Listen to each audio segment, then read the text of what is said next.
Today on the Stay-at-Home Chef, I'm showing you how to make Southern-style shrimp and grits. Cheesy grits that are cooked to perfection and flavorful shrimp that are spooned on top make this the most comforting breakfast, lunch, or dinner. This dish has two parts to it, the shrimp and the grits.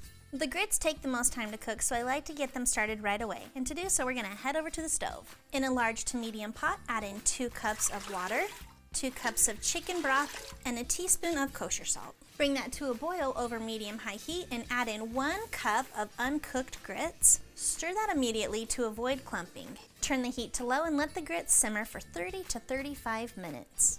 If you want your grits to be extra creamy, feel free to substitute 1 cup of water or chicken broth for 1 cup of heavy cream or milk. While the grits are simmering, we're gonna get started on our shrimp. A trick to get the best shrimp ever is to saute them in bacon grease. So now we're gonna cook up 4 slices of bacon. In a skillet over medium-high heat, get those bacon slices nice and crispy. After about 6 to 8 minutes, go ahead and remove that bacon and place it on a plate.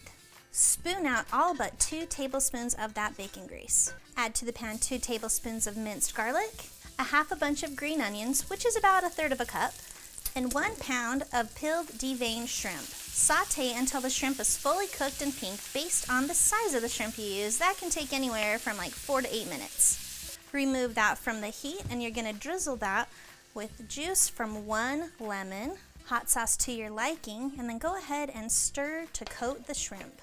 Our grits are fully cooked, so go ahead and remove those from the heat. And to finish them off, we're gonna add in 1 cup of shredded sharp cheddar and 2 tablespoons of salted butter. Give that a stir and go ahead and salt to your preference.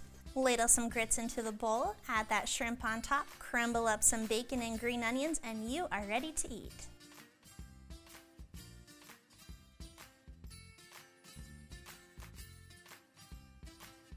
Thanks for watching. You can find the full written recipe in the video description below.